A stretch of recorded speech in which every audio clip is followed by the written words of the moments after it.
오늘은 역전이 가능하다 거절을 통해서 라는 제목으로 하나님 말씀 증거하도록 하겠습니다. 우리가 신앙생활을 다 하고 있는데 오해하는 것 중에 하나가 뭐냐, 그냥 모든 것이 평탄해야만 축복이다 이렇게 생각할 때가 있다라는 것입니다. 뭐 이렇게 직접 물어보면 아니라 그래요. 그러나 우리의 몸속에 DNA가 그렇게 돼 있습니다. 평탄해야 축복이다.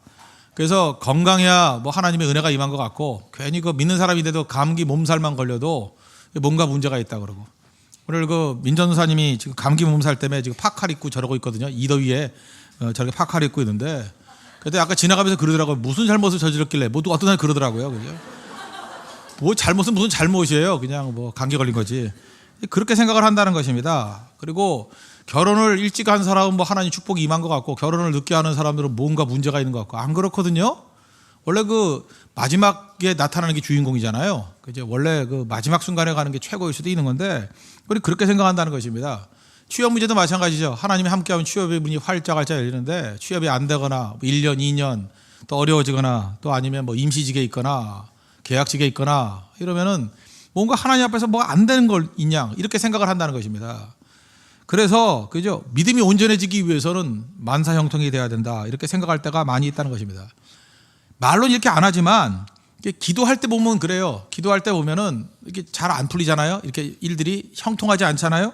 그러면 꼭 기도할 때 그렇게 얘기해요. 하나님, 내가 무엇을 잘못했기에, 이렇게 얘기한다는 거예요. 그거 아닌데. 아닐 수 있죠. 그렇게 말한다고 예수님은 무슨 범죄를 했길래 그렇게 어려움 당하셨습니까? 아니잖아요. 또 바울은 무슨 죄를 졌기 때문에 어려움 당했습니까? 절대 아니잖아요. 이사야는 무슨 범죄를 저질렀기 때문에 그렇게 고난 당했습니까? 아니잖아요. 되게 하나님 앞에 크게 쓰임 받았던 사람들 보면 고난의 길을 걸었지, 이 짧은 인생 가운데 고난의 길을 걸었지, 언제 무슨 왜 그 평탄한 길이 있었습니까? 우리는 알게 모르게 믿음과 기복이 막 뒤섞여 있습니다. 그러니까 믿음이 혼탁해지니까 신앙생활이 어려워지는 거예요. 왜 우리가 슬럼프에 빠지는지 아십니까? 믿음이 순수하지 않기 때문에 그래요. 믿음 자체만으로 나가는 게 아니라 믿음과 기복이 막 섞여 있어요. 그래서 어떤 때는 믿음으로 반응하고, 어떤 때는 기복으로 반응하고, 왔다 갔다 하니까 자기도 힘들고 봐주는 사람도 힘들고, 또 많이 속지요. 믿음 있는 사람인 줄 알았더니 아닌 것 같기도 하고, 또 믿음이 아닌 것 같기도 하면서 또 어느 순간 또 믿음이 있고. 정리하셔야 됩니다. 바른 믿음, 그게 중요하다는 거예요. 저는 두 가지로 살지 않습니까? 목사로 살고 크리스찬으로 살잖아요. 목사로 사는 게 훨씬 쉬워요. 살아보니까. 목사는 쉽습니다. 이렇게 설교하면 되고요. 목사에 또 매너가 있잖아요. 기도해 드릴게요. 뭐 성도님 오셨습니까? 별로 안 힘들어요. 얼마나 안 힘드는지 전도사님들한테도 시켜보면 금방 따라해요. 목사가 하는 일 뭐 어렵지 않아요. 그렇게 어렵지 않아요. 그 뻔한 일이니까, 답이니까, 정답이니까. 근데 내가 한 크리스찬으로서 하나님 앞에 딱 서놓으면 그 말씀대로 내가 다 서야 되잖아요. 말씀대로 하나님 앞에 벌거벗은 모습으로 서 있어야 되지 않습니까? 쉽지 않아요. 사실 여러분, 목사가 쉽다고 생각하는데 목사가 두 가지로 괴롭지요. 일종의 첫 번째로 설교가 힘들지만, 둘째 설교대로 못 사는 거에 대해서 그 양심에 화인 맞지 않은 한 쉽지 않거든요. 그렇지 않아요? 여러분들한테 막 그냥 호되게 막 설교하는데 넌 뭐냐? 나는 사는지 알아요. 돌아서서 저는 설교 이거 한 3번쯤 들어요. 어떤 때는. 왜 듣느냐? 초신자 입장에서 한번 듣고요. 오래 묵은 그 늙은 닭 입장에서 한번 듣고요. 그 다음에 또 목사들의 입장에서, 목사로서 이게 무슨 문제가 있나, 그죠? 이렇게 뭘 더 보완해야 될 것인가, 이게 목사 입장에서 목사의 설교를 들어볼 때가 있어요. 한 3번쯤 듣고, 어떤 건 뭐 4번 들을 때도 있고 그래요. 그때마다 괴로워요. 자기 설교 듣는 것만큼 괴로운 게 있는지 아십니까? 괴로워요. 그 말씀 자체가 찌르니까, 그죠? 그 말씀 앞에 서지 못하니까. 사실 외식같이 보이기도 하고 어렵죠. 저 살아보니까 그래요. 목사가 쉬워요. 크리스찬으로 사는 게 훨씬 힘들어요. 근데 우리는 크리스찬으로 서는 거지 목사로 서겠어요? 하나님 앞에? 성도로 서는 거죠. 여러분들 저나 다 똑같이 성도로 서는 거예요. 하나님 앞에 성도로. 그때 하나님 앞에 믿음 붙들고 서야 되지 않겠습니까? 그죠? 지금 오늘 많은 성도들이 오셨는데, 성도들이 여기 왜 왔는가? 저는 뭐 돈을 원해서 이렇게 믿음 생활 한다고 생각하지 않아요. 뭐 예수 믿고 돈 벌게 해주세요. 예수 믿고 뭐 복 받게 해주세요. 그것 때문에 이렇게 모였다고 생각하지 않습니다. 실질적으로 돈 벌려고 그러면 왜 여기로 와요? 나가서 돈 버는 게 낫지. 그죠? 그거 아니라고 생각해요. 우리 성도들에게는 깊은, 영혼의 깊은 욕구가 있어요. 영광스럽게 살고 싶고, 그죠? 하나님의 뜻대로 살고 싶고, 그게 있다고요. 그렇다 그러면 우리 성경 말씀을 왜곡하면 안 되겠죠. 하나님의 말씀 안에 복이 있습니다. 하나님께서 풍성함이 있고 생명을 얻고 더 풍성히 얻게 하고자 한다, 그런 말씀이 있어요. 그러나 하나님이 의도하신 가운데 어떤 때 실패자의 길을 걸을 때도 있고요, 패배자의 길을 걸을 때도 있고 고난의 길을 걸을 때도 있다는 것입니다. 돈이 기쁨 주지요. 돈, 뭐 건강, 뭐 숫자 이런 것이 주는 것보다 더 큰 영광이 있습니다. 아시죠 여러분? 그 길 걸어야 된다고요. 바른 신앙의 길을. 오늘 그걸 걸어야 된다고 생각합니다. 모세 스토리인데 모세는 인생이 삐걱거렸어요. 시작부터. 모세 한번 생각해 보세요. 모세 인생 삐걱거리지 않았습니까? 태어날 때 여러분 이렇게 태어난 사람이 있어요. 노예의 아들로 태어났어요. 근데 노예의 아들로 태어나서도 뭐 대충 살잖아요. 그런데 인구 억제책을 쓴다고 아들 낳으면 다 죽인다네요. 다 죽인다 그랬어요. 어렸을 때 뭐 기억은 못하겠지만 석 달을 숨겨 키웠답니다. 여러분 그 아기 어렸을 때 기억납니까? 저는 이게 좀 장난이 심해가지고 그런지 애들 한번 이렇게 그 맨날 뼈으로 재고 막 이랬어요. 처음에 태어나니까 한 달쯤 되니까요, 제 손바닥보다 작더라고요. 애가 딱 가리니까 작아요. 그리고 제가 엄지손가락 탁 대니까 걔 손목 주먹보다 제가 컸어요. 우리 큰애 여기 맨날 나와서 율동하는 그 등치 큰 애 있죠. 그 애가 이거 더 작았어요. 그리고 혼자 막 눌러보고 막 그랬어요. 걔는 태어날 때부터 머리카락이 새까맣게 태어났어요. 얼마나 부러웠는지 알아요? 태어날 때부터 머리가 새까매요. 어떻게 그런 게 다 있는지, 그죠?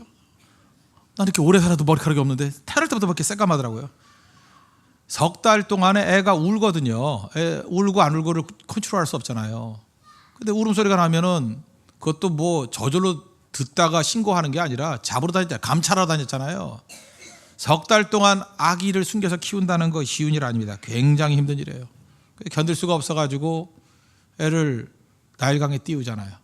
그죠? 나일강에 띄우잖아요. 저는 이거 영상으로 제일 알 수 있는 게 그 이집트 왕자라는 그 영화 있죠. 이집트 왕자에 보면은 거기에 그 모세 어머니하고 아버지하고 그제 그 누이하고 띄우는 장면이 나오잖아요. 갈대 상자에다가 역청이 뭐예요? 그 방수 처리해가지고 띄우잖아요. 띄울 때 막 물이 흘러가는데 뭐 만나서 그런지 모르지만 그죠? 아슬아슬하잖아요. 그죠? 아슬. 아 그때 막 뻔히 다 알면서 목사니까 스토리 다 알잖아요. 내가 그래서 마음을 왜 졸이는지. 근데 마음이 졸여져요. 그냥 막 아슬아슬. 그러다가 목욕하는 그 공주한테 발간돼 가지고 건진 받잖아요. 그래서 40년 동안 애굽의 왕자로 살아가지 않습니까? 이집트 왕자로 살아가지 않습니까? 이집트 왕이 뭐예요? 태양의 아들 아니에요. 태양의 아들. 신으로 칭함을 받는 그 자녀로 쓰임 받고 있습니다. 최고의 영광을 누리는 거죠. 최고의 영광. 그죠? 목욕하고 탁 나오면은 가운 들고 딱 기다리고 있고 무슨 향수 뿌려주고 막 그럴 거 아니에요. 그런 생활했어요. 그런 생활. 그리고 그 요세푸스 기록에 의하면요, 요세푸스가 그 예수님 당시 그때 사람인데 옛날에 있던 뭐 전설 긁어 모았겠죠. 그 모세는 이집트 군대를 이끌고 에디오피아를 침공해서 승리했다 뭐 이런 것도 기록이 있어요. 아마 들려오는 소식에 의하면 오래전 한 2000년 전 얘기죠. 1500년 전 얘기. 그런 걸 긁어 모았던 얘기 중에 그런 얘기도 있다고요. 그게 만약 사실이라 그러면 그는 애굽의 왕자로서 전쟁에도 나갔고 애굽 군대의 강력함과 다 알았던 사람 아닙니까? 그러면 완벽한 애굽의 왕자라고 생각하는데 저는 그렇게 생각하지 않아요. 아무래도 우리 입양했던 애들, 이렇게 데려왔던 애들은 차별 대우 받죠. 아마 왕자끼리도 차별 대우를 받았던 것 같아요. 그래서 첫째 외모가 달랐을 것 같아요. 여러분들 보면은 우리 그 동아시아 사람들 이렇게 좀 모여 있으면 저는 잘 모르겠는데 일본 사람과 중국 사람과 한국 사람이 섞여 있으면 구분해낼 수 있습니까? 있어요? 나는 잘 모르겠는데 딱 보고 일본 사람 알더라고요. 일본 사람은 뭐가 다른가요? 난 보니까 일본 여자가 걷는 게 안짱다리를 걷더라. 그거 보면 알겠어요. 안짱다리로. 한국 여자는 다 알겠어요. 그죠? 한국 여자는 다 유니폼이야. 다 똑같아요. 청바지 딱 붙는 거 입고 그 배낭 그 늘어지게 엉덩이까지 내려놓고 뭐 뻔해. 한국 여자들은 다 똑같아. 한국 여자. 한국 여자는 알겠어요. 중국 여자는 색깔 두고 우중충한 빨간색 뭐 이런 거 입고 좀 알긴 알겠어요. 그렇지만 서양 사람들이 볼 때는 구분 못해요. 일본 사람, 한국 사람, 중국 사람 잘 구분 못하죠. 여러분들 프랑스 사람하고 독일 사람하고 영국 사람 구분할 수 있어요? 말 안 할 때? 잘 못하잖아요. 근데 그 사람들은 할지도 몰라요. 그런데 이 팔레스타인에 있던 사람과 이집트에 있는 사람들 약간 다르겠죠. 그러니까 이 모세의 외모도 아마 달랐을 것이다 이런 생각을 갖습니다. 거기 그 유대인들 이스라엘 사람들을 갖다가 이렇게 학대하는 사람이 있어가지고 죽였죠. 성경에 보니까 죽였는데 한번 생각해 보세요. 이집트의 왕자쯤 되는 사람이 하급 관리 하나 정도 죽였다고 도망칠 정도의 일입니까? 그 얘기는 무슨 얘기예요? 그게 들통나가지고 도망칠 정도였다 그러면 모세는 애굽 왕가에서도 차별되고 받고 있었던 거예요. 뭔가 의욕의 눈초리를 쳐다본 거라고. 그죠? 그러니까 아슬아슬했던 거죠. 그래서 그는 뭐 떵떵거리는 이집트의 왕자였다 그렇게 말할 수만은 없는 것 같아요. 한 배경을 보라고요. 태어날 때부터 삐걱거렸고 사실 40년 동안의 애굽 왕가의 생활이 그렇게 평탄한 것만은 아니었을 거라고. 그리고 자기의 아이덴티티는 그 이스라엘 백성들과 동일시했잖아요. 그러니까 쉬운 게 아니었죠. 쉬운 일이 아니었다는 것입니다. 80세에 하나님께서 너 나와서 좀 일 좀 해라 그랬더니 나 말 못합니다. 그게 말이 돼요? 여러분 고대 사회의 교육의 핵심이 웅변술입니다. 남들에게 이렇게 큰 소리를 말하는 거. 웅변술은 기초 교육이에요. 그래서 수사, 글 쓰는 거, 표현하는 거. 웅변술과 수사학은 기초 교육이라고요. 근데 애굽의 학문을 다 배웠다는 사람이 웅변술과 수사학을 안 배웠을 것 같아요? 다 배웠지. 근데 못합니다. 그 얘기는 뭐예요? 40년 동안 광야에서 썩어서 완전히 다 무너진 거예요. 그의 삶 가운데 꿈도 다 사라져버리고 의욕도 사라져버리고 아무 힘이 없는 거예요. 거기다가 애굽에 가라 그랬더니 알잖아요. 자기 애굽 왕자 출신이니까. 애굽의 군대의 위용과 능력이 얼마나 큰지를 다 안다고요. 우리 가운데 지금 80세의 모세 같은 사람 되게 많습니다. 무슨 얘기냐? 옛날에 꿈도 있었어요.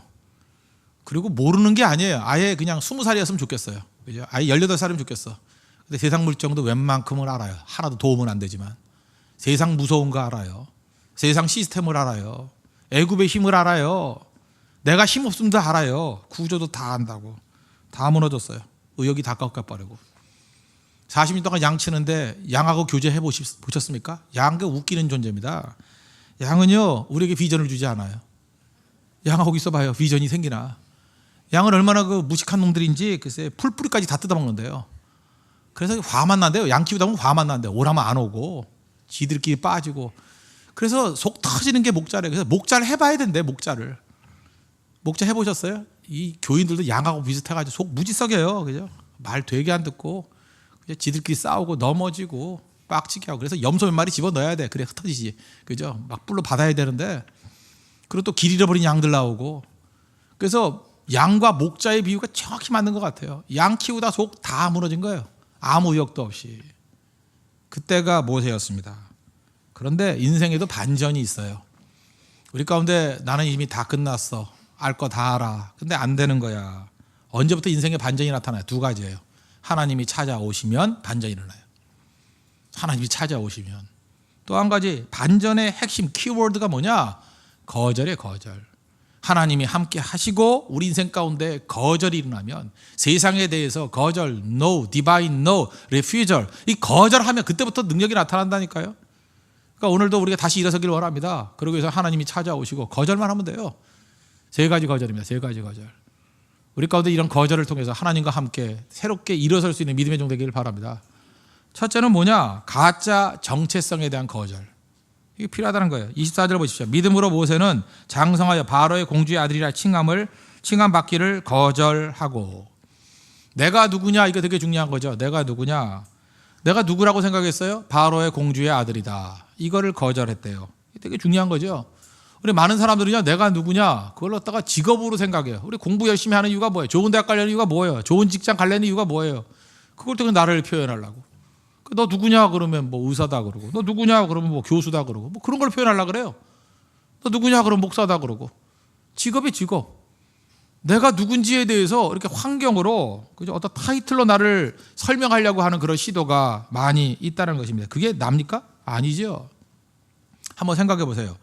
우리가 그 박사학위를 받았다 그러면 박사학위를 받은 사람이 뭐 다 합니까? 여기도 박사분들도 계시는데 박사학위 받았다 다 아는 거예요? 그래서 의학 박사 그러면 공학에 대해서는 모르는 거죠.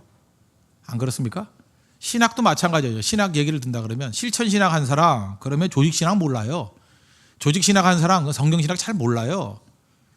그러니까 박사라는 게 생각보다 넓은 박자가 아니라 좁게 배우는 사람이에요. 협사예요. 협사. 그런 거잖아요. 되게 여러분 인생 가운데도 그래요. 어떤 한 분야에서 잘한다 그러면 나머지도 다 잘한다고 우리가 일반화 시켜버리는데 그래요? 이게 착각이라는 거예요. 우리 가운데 지금 소위 말하는 좀 성공 좀 했다 그런 사람들이 이 가짜 정체성에서 속는 거예요. 돈을 많이 벌었어요.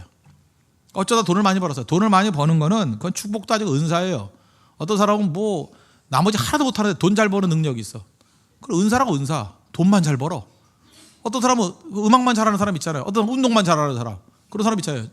그 사람마다 은사가 틀리거든요. 돈 버는 것도 은사예요. 하나님께서 어떤 사람에게 돈 버는 은사를 주셨어. 그게 돈이 많아. 그럼 이렇게 얘기하면 돼요. 저 사람은 돈이 많다. 그러면 되는 거라고. 돈 갖고 쓰임 받을 거야. 그러면 되는 거라고요. 돈이 많으면 나머지를 확대시켜버려요. 다 괜찮은 사람으로. 돈 많으면 믿음도 좋은 듯. 돈 많으면 인격도 좋은 듯. 돈 많으면 성품도 좋은 듯. 그래요? 안 그렇다고요. 그냥 돈이 많을 뿐이에요. 내 정체성은 그거하고 연결될 필요가 없다라는 것입니다. 또 한 가지 마찬가지죠. 어떤 학식이 좀 있어요. 그럼 학식이 있을 뿐이에요. 그거하고 신앙하고 아무 관계 없어요. 그냥 학식이 있을 뿐이에요. 학위가 있을 뿐이에요. 아무 관계 없다고. 그런데 그거 하나 있으면 나머지 이렇게 확장해서 이해하려는 성향이 있다는 것입니다. 그거 아니죠. 모세에게 있어서 제일 먼저 거절해야 될 것들은 뭐냐 하면 가짜 정체성, 가짜 타이틀 버려야 되는 거예요. 바로의 공주의 아들 아닌 거죠. 하나님 앞에서 내 모습이에요. 출애굽기 3장 보세요. 모세에게 나타난 하나님께서 말씀하신 게 뭐예요? 신발 벗어라. 신발 벗어라 노예라는 뜻이거든요. 난 주인이 없습니다. 나는 주인이 아닙니다. 노예는 신발을 신고 다니지 않았으니까. 다 벗어라. 낮춰라. 하나님 누굽니까? 그랬더니 나는 I am이다. 그죠? 난 스스로 있는 자다. I am who I am. 나는 스스로 있는 자다. I am이다. I am. 내로라. 나다야 나다. 하나님이 나다야 나다. I am. 그러면서 하나님께서 그의 모든 것을 다 낮춰버리잖아요. 그러면서 모세의 정체성을 어디에서 두느냐? 누구에게 속했느냐에 두는 거예요. 너는 내게 속한 자라는 거예요. 바로의 공주의 아들이 아니라 너는 내게 속한 자다. 내가 보낸 자다. 우리의 정체성은 하나님께로부터 나와야 된다는 것입니다. 하나님의 자녀예요. 하나님이 나를 보내셨어요. 그게 출발이에요. 가짜 정체성을 깨버리고 진짜 정체성은 하나님께로부터 와야 된다는 거예요. 요한복음 1장 12절 보니까 영접하는 자, 곧 그 이름을 믿는 자들에게는 특권인데 하나님의 자녀가 되는 권세를 주셨으니. 여러분 예수 믿는다는 게 뭔지 아십니까? 하나님의 자녀가 되는 권세입니다. 그거면 다 됩니다. 하나님의 자녀면 다 되는 거 아니에요? 거기 뭐가 더 필요해요? 우리는 지금 신학이 플러스 알파 신학이에요. 하나님의 자녀인데 그걸로 만족 못해요. 그리고 플러스 알파 돈도 좀 주셔야 되고요. 플러스 알파 그 다음에 권력도 좀 주셔야 되고요. 플러스 알파 그 다음 외모도 좀 주셔야 되고요. 플러스 알파 그리고 행복한 가정도 주셔야 되고 플러스 알파가 너무 많아요. 플러스 알파 신학 그거 다 가짜입니다. 플러스 알파는 줄 수도 있고 안 줄 수도 있어요. 그게 문제가 아니라 하나님의 자녀가 되는 권세를 주셨으니 거기서 충분한 거죠. 하나님의 자녀 이게 어마어마하고 우린 지옥의 백성이 될 사람들 아니었어요. 근데 예수님으로 말미암아 하나님의 자녀가 됐죠. 전능하신 하나님, 창조주 하나님의 자녀예요. 뭐가 더 필요해요? 우리 목회에서 그거보다 더 필요한 게 뭐가 있어요? 하나님의 자녀가 되는 권세. 우리 하나님의 자녀라는 이 정체성에 대해서 아무런 감동을 받지 못해요. 당신 하나님의 자녀입니다 그럴 때 막 몸소리 치면서 기뻐가지고 내가 하나님의 자녀래. 창조주 하나님의 자녀래. 그런 게 없어요. 실감이 안 나죠. 아버지가 이건희예요. 아버지가 이건희인 사람은 이 땅에 지금 딱 셋이 있네. 이재용, 이부진, 어떻게 이름이 이래? 이부진, 이서현. 이 셋 중에 하나가 여기 왔다고 생각해. 저 사람 누구야? 그랬더니 그냥 무슨 아가씨예요. 아가씨 아닌가? 벌써 40쯤 됐으니까 어떤 아줌마 같은 아이가 하나 왔네. 평범할 거 아니에요, 그죠? 저 누구야? 그랬더니 이름이 뭐예요? 또 이서연입니다. 교회 등록하러 왔습니다. 이서연. 근데 가만히 있다가 근데 아버지가 누구야? 했더니 이건희. 그때부터 화들짝 놀라요. 뭐요? 이건희? 그러면서 오늘 교인들 난리 날 거예요, 그죠? 막내딸 이서연이 왔다느니 그죠? 그러지 않겠어요? 그럼 그 엉터리죠, 그 교회. 도대체 이건희 딸이 오든 아들이 오든 그게 뭐 그렇게 중요하다고 그거에는 그렇게 난리를 부리고 흥분하면서 하나님의 자녀 그러면 아무 흥분됨이 없어요. 아무 흥분됨이. 그러니까 우리 뭐에 관심이 더 커요? 플러스 알파에 관심이 더 커요. 마치 옛날에 무슨 잡지 사면 별책 불어주는 거에 관심 많듯이. 그죠? 플러스 알파 주잖아요. 화장품 같은 거 하나 주고 이렇게 따로 딸려주는 거. 본질엔 관심이 없어요. 플러스 알파. 가짜입니다. 가짜 정체성. 그래서 여러분 참된 믿음 가운데 거하기 위해서 우리 인생이 역전되기 위해서 필요한 게 뭐냐? 우리 성도들 삶 가운데 왜 기적이 나타나지 않고 능력이 나타나지 않느냐? 그 정체성의 문제예요. 우리 밤낮 얘기하는 게 뭐냐면 이건희 아들이다 그거예요. 누구 아들이다, 나 뭐다. 그러니 무슨 능력이 나타나요? 플러스 알파 신학이니. 그죠? 예수 잘 믿어가지고 좀 부자 됐대. 예수 잘 믿어가지고 새 차 뽑았대. 예수 잘 믿어가지고 아파트 평수 늘렸대. 계속 그 얘기 아니에요. 플러스 알파 얘기 아니에요. 플러스 알파에 무슨 감동이 있어요? 무슨 능력이 있냐고. 아무것도 아니지. 그 가짜 정책에서 깨버리고 하나님의 자녀래요. 하나님의 자녀. 이제 모세를 하나님께서 부르셔가지고 뭐 바로의 공주의 아들 다 없애버리고 40년 동안 썩게 만들고 그저 그래서 아무 희망도 없게 만들고 신발까지 벗으래요. 너 아무것도 아니라고. 너 노예라고. 그러면서 뭐라 그래요? 내가 누군지 알아? 아이엠이야. 스스로 있는 자야. 하나님이야. 너는 나하고 연결된 존재야. 내가 너에게 명령을 주는 거야. 내가 바로에게 보낸 거야. 넌 내가 보낸 사람이야. 그때부터 능력이 나타난다는 거예요. 여러분 지금 아주 미약한 사람에도 괜찮습니다. 뭐 미약할 수도 없죠. 하나님의 자녀니까. 그 새로운 정체성을 가지고 하나님이 나를 건지셨고 하나님이 나를 보내셨어. 세상이 덤벼도 이길 수 있습니다. 왜? 하나님의 자녀니까. 하나님의 자녀로 서십시오. 바울은 그랬어요. 바울 서신의 아무데나 앞에 한번 읽어봐요. 갈라디아서 1장 1절 샘플 하나 읽어보면 사람에게서 난 것도 아니요 사람으로 말미암은 것도 아니요 오직 예수 그리스도와 그를 죽은 자 가운데 살리신 하나님 아버지로 말미암아 사도된 나 바울은 이렇게 나와요. 어디에 뿌리를 두고 있어요? 하나님께. 사람이 아니라는 거예요. 하나님께 뿌리를 두고 있으니까 그는 강력했습니다. 우리 성도들을 강력하게 만드는 인생 역전시킬 수 있는 능력이 어디에 있어요? 가짜 정책에서 다 깨버리고 제발 쓸데없는 명함 내밀지 마세요. 나 누구다, 나 뭐였다, 나 뭐 목사 아들이다, 장로 아들이다, 뭐다, 몇 년 동안 뭐 했다, 좋은 직업? 그런 놈의 직업 타이틀 다 없애버리세요. 그게 중요한 게 아니에요. 중요한 게 뭐냐? 나는 하나님의 자녀다. 하나님께 나를 보내셨다. 그게 중요한 거 아니에요? 목사도 마찬가지 아닙니까? 하나님이 나를 붙들어서 하나님 말씀에 좋은 걸 세우셨다. 그게 그 확신과 그 담대함, 거기서 능력이 나오는 거지. 무슨 타이틀이 뭘 그렇게 중요해요? 사람들이 인정하는 게 뭘 중요해요? 그건 가짜 정체성이라는 거예요. 진짜 역전은 하나님이 임재하셔서 거절하는 겁니다. 가짜 정체성 거절. 그리고 진정한 정체성인 하나님의 자녀의 됨과 하나님이 나를 보내셨다. 거기서 능력이 나타나는 것입니다. 그럼 우리 성도들 한 사람도 빠짐없이 하나님의 자녀임을 확신하는 믿음의 종 되기를 바랍니다. 나머지 고난이 있다 없다 그게 문제가 아니에요. 하나님 자녀 고난 당할 수도 있지 뭐. 안 그래요? 하나님 자녀 가운데 크게 쓰려고 하는 사람 훈련시키는데 고난 받을 수 있죠. 고난이 뭐 대수야 그게. 얼마나 크게 쓰려면 고난 당하겠어. 안 그래요? 지금 미국 그 프로야구 선수들 가운데 지금 훈련하고 있는 선수들은 지금 그 챔피언 시리즈 나간 사람들 아니에요? 그 떨어진 무슨 뭐 신시내티 추신수 지금 놀고 있을걸? 놀고 있을걸요? 떨어졌는데 뭐 할 거야 그냥 왔다 갔다 놀고 있을걸? 고기 구워 먹고 있을걸? 그렇잖아요. 근데 유현진, 유뚱은 연습할 거라고 연수. 아직 안 떨어졌으니까 2패는 당했지만. 그런 거 아니에요? 우리 하나님 자녀들 고난 당할 수 있죠. 왜 고난 당하고 있습니까? 우리 안 떨어졌거든요. 우리 최종 승자 기다리고 있거든요. 떨어져서 놀면 그렇게 좋겠어요? 쇼핑 다니고 싶어요?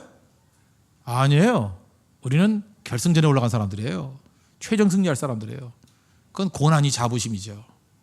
제발 고난이 있고 없고로 신앙평가하지 마십시오. 웃기는 얘기예요. 웃기는 얘기. 고난이 우리 영광입니다. 영광. 그죠? 나는 챔피언십 월드 시리즈에 나가는 사람이에요. 끝까지 고난 당합니다. 끝까지 고난이 있습니다. 진짜이기 때문에. 진짜 정체성으로 무장하는 믿음의 종 되기를 바랍니다. 두 번째는 가짜 즐거움 거절했다는 거예요. 25절 도리어 하나님의 백성과 함께 고난받기를 잠시 죄악의 낙을 누리는 것보다 더 좋아하고. 이집트는 세계 최고의 문명이었습니다. 즐길 거 많았겠죠. 없었겠습니까? 근데 그런 즐거움 거절했다는 거예요.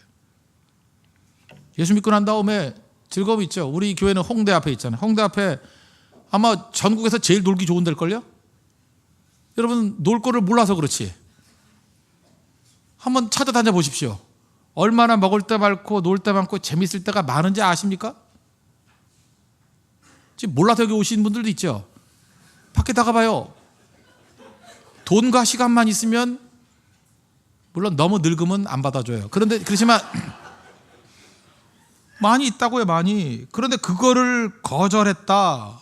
그걸 거절했다. 왜? 그거는 가짜 즐거움이라는 걸 알기 때문에. 가짜라는 걸 알기 때문에. 나이는 좀 드신 분이에요. 60대 되신 분인데 이분이 그래요.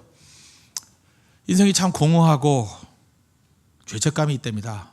인간은 공허함이 있습니다. 이렇게 멍한 거. 그래서 토요일 아침이나 이럴 때 밤새도록 술 퍼마시고 본 다음에 그 공허한 사람들, 토하고 있는 사람들 이 앞에 많이 있어요. 할리스 앞에 막 널브러져 있어요. 가끔마다 이제 시간 좀 남고 하면 만나서 얘기도 하고 그래요. 뭐 이 얘기 저 얘기도 하고.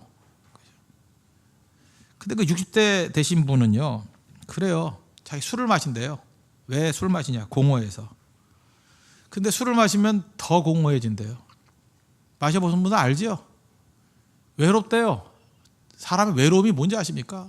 세상이 막 무지하게 넓은 것 같은데 나밖에 없는 거예요. 아무도 더 전화 걸 때 만날 사람도 없고 그냥 외소해지는 거예요. 나밖에 없어, 나밖에.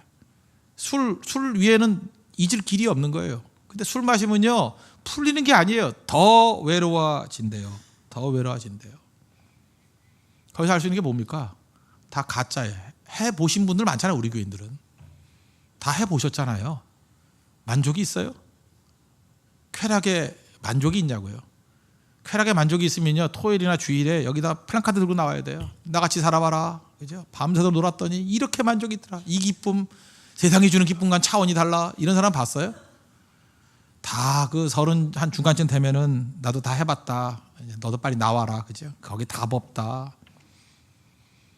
그래서 클럽에서 놀던 애들이 다 와서 지금 새벽기도 나와서 저러고 있잖아요, 그죠? 엎드려 있잖아요. 물론 가끔 또 가긴 하지만 그래도 갔다가 아니라는 거 알고 또 오고 되게 민망해하고 그러잖아요, 그죠? 또 민망해하고 그 아니라는 거 깨우치는 거예요. 하나님께서 깨우치는 거. 아무것도 아니잖아요. 쾌락에는 만족이 없다는 것입니다. 모세는요, 가짜 즐거움 거절하고 그럼 진짜 즐거움을 추구했다. 그 내용과 동의어가 뭔지 알아요? 믿음의 공동체에 합류했다. 뭐라고 돼 있어요? 하나님의 백성과 함께. 이게 중요한 거라고요. 쾌락을 거절하고 세상의 즐거움을, 가짜 즐거움을 거절하고, 그죠? 거룩한 공동체, 하나님의 백성과 함께하는 걸 선택했다. 여러분, 그 공동체, 믿음의 교제를 나누면요, 우리 아까 젊은이 예배 때도 말씀을 드렸지만 항상 좋은 것만 아니에요. 그 안에 좀 이상한, 성격 이상한 애들도 있고요. 믿음의 교제가 다 좋은 것만 아니에요. 근데 그 교제권에서 주는 유익과 훈련이 어마어마해요. 또 여러분 가운데 이렇게 교제 잠깐만 나누라 그러면, 목사님 저는 A형이에요. 그런 사람 있잖아요. 이게 A형 참 살기 힘들 것 같아요. 왜 하나님이 A형으로 주셨는지. 내가 보니까 인생 살기 제일 게 A형 남자인 것 같아. A형 남자는 정말 살기, A형 남자 한번 손 들어봐요.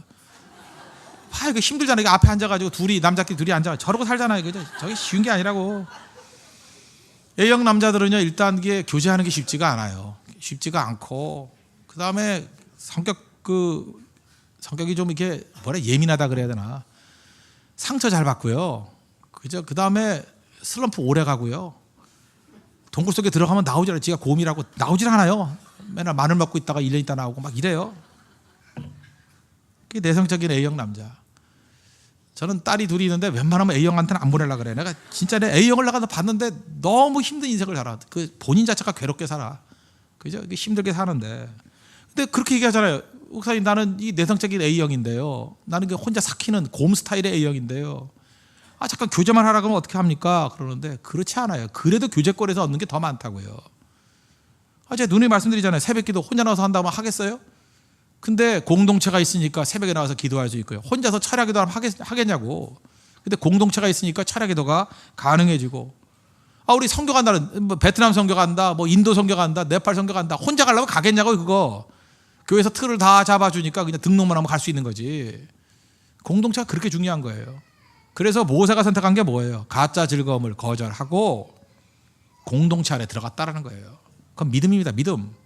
공동체를 통해서 하나님께서 은혜 주신다는 것을 믿었다. 그게 중요한 거죠. 그랬더니 일어서는 거 아니에요? 저도 생각하니까 그래요. 제가 어디 가서 이런 교제를 나눌까? 예를 들어서 제가 제 친구 중에 한 사람이 또 중국 선교사였다가 이렇게 추방당한 친구가 좀 있습니다. 그래 친구들 만나요. 요즘에 만나가지고 그런 친구도 있고, 또 출판사에 있는 목사인데 거기서 있는 또 친구도 있고요. 이렇게 여러 친구들 만나요.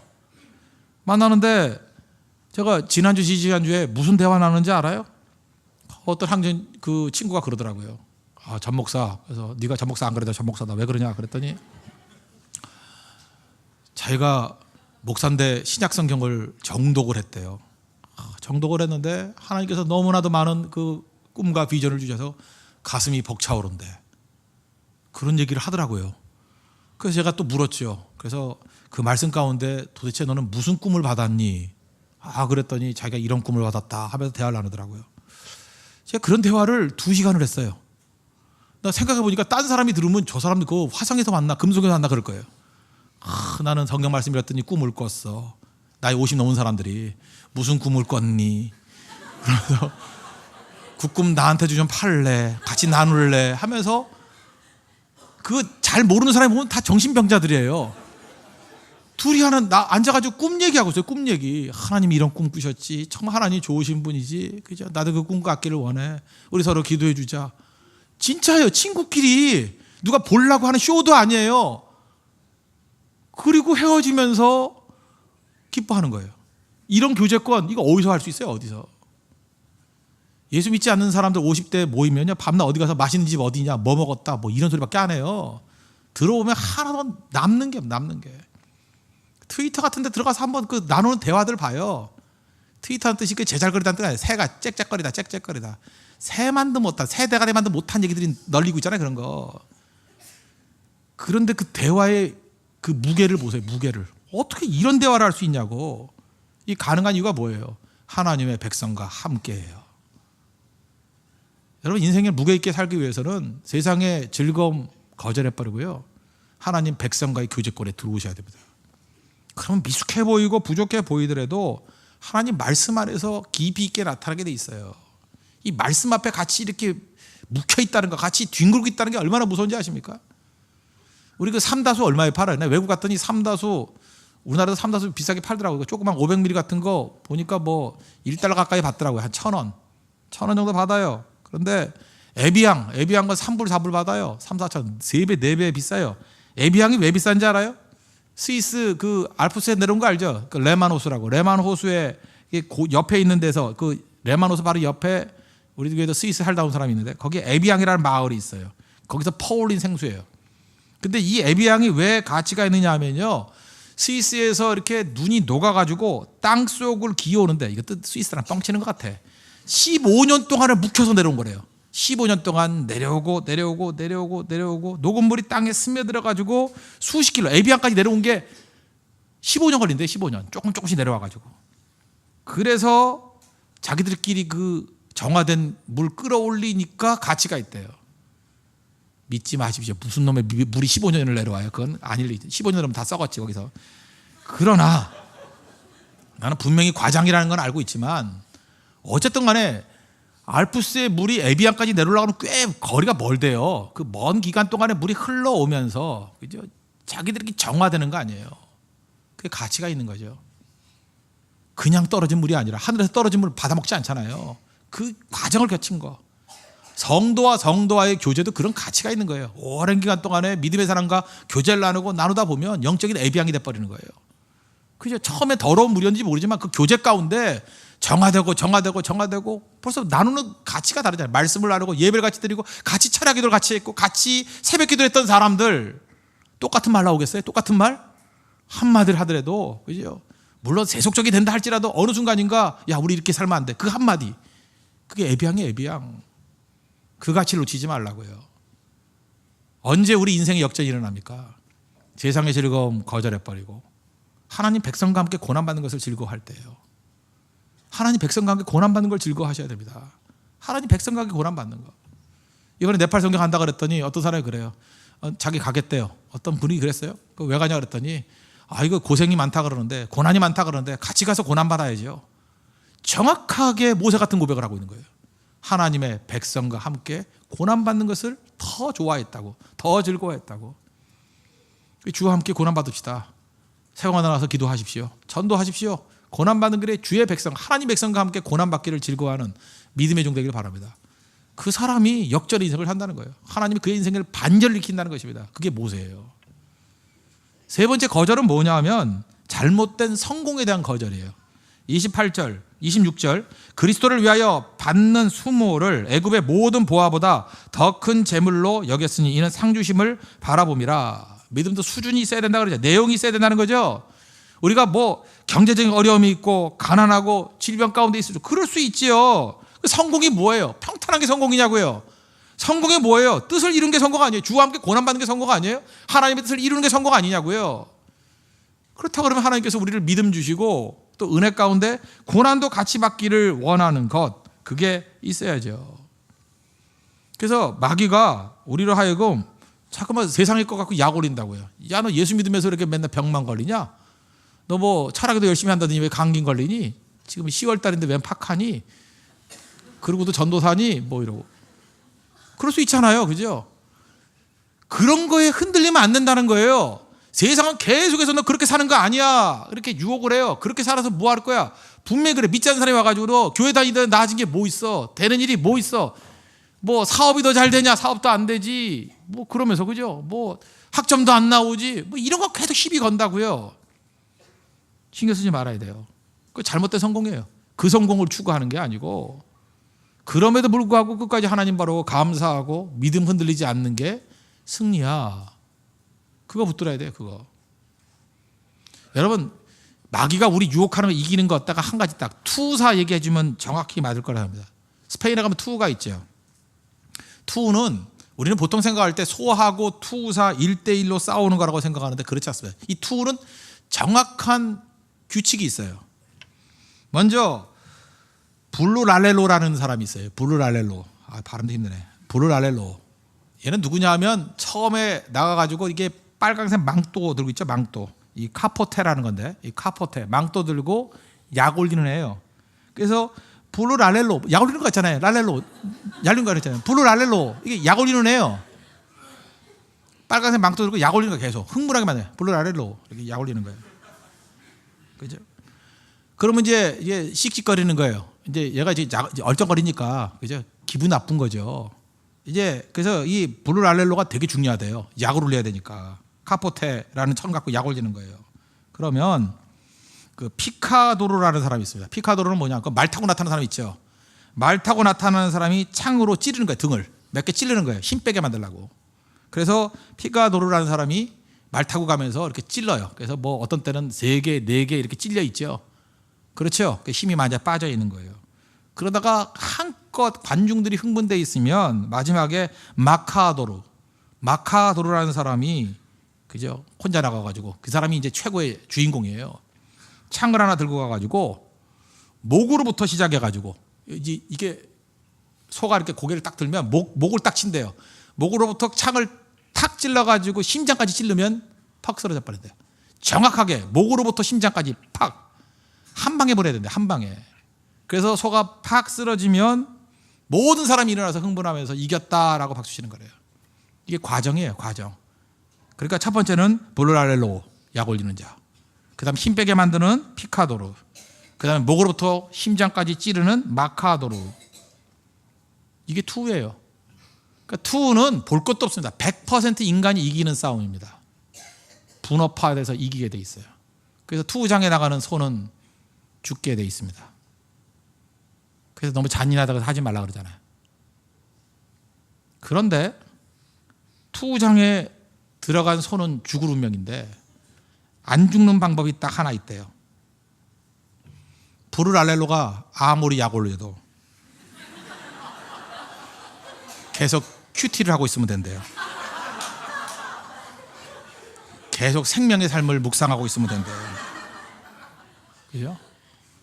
계속 약 올려도 오늘의 말씀 시편 1편 계속 그러고 있다가 이게 30분 40분 지나 놓으면은 이게 투사의 가장 치욕적인 패배래요. 블루랄렐로의 패배를 친대요. 그게 소가 이기는 유일한 길이래요. 반응을 안 보이죠? 그러면 그날은 그 소가 이긴 거예요. 저는 이게 굉장히 의미가 있다고 생각합니다. 투는 그래서 영적인 의미가 있는 것 같아요. 블루랄렐로 와서 약 올려도 외면해버리고 그거에 대해서 귀 닫아버리고 눈 닫아버리고 묵상하고 내 길 가면 이기는 거예요. 마귀가 우리 하여금 계속해서 찌르잖아요. 야, 너 그거 성공 아니야? 예수 믿고 뭐 잘된 게 있어? 그거 뭐야? 그래서 열받아가지고 계속해서 그거에 대해서 반응하고 씩씩거리고 덤비면요 죽어요. 나중에 죽어. 흥분하면요 흥분해서 끝나는 게 피카도로가 와가지고 등 찍어요. 등 찍어서 끝난 줄 알아요? 어느 순간 마지막에 와가지고 마카도로가 와가지고 목으로부터 심장까지 팍 찔러서 죽여버린다고. 우리 가운데 그런 사람이 얼마나 많아요. 세상에서 죽는 사람들이 얼마나 많아요. 어리석음이야, 어리석음. 마귀의 유혹에 대해서는 귀 닫고 다 눈 닫아버리고 사명의 길을 가는 거예요. 큐티하고 있는 거예요. 묵상하고 있는 거예요. 그럼 이긴다는 것입니다. 모세에게 이게 필요했던 거예요.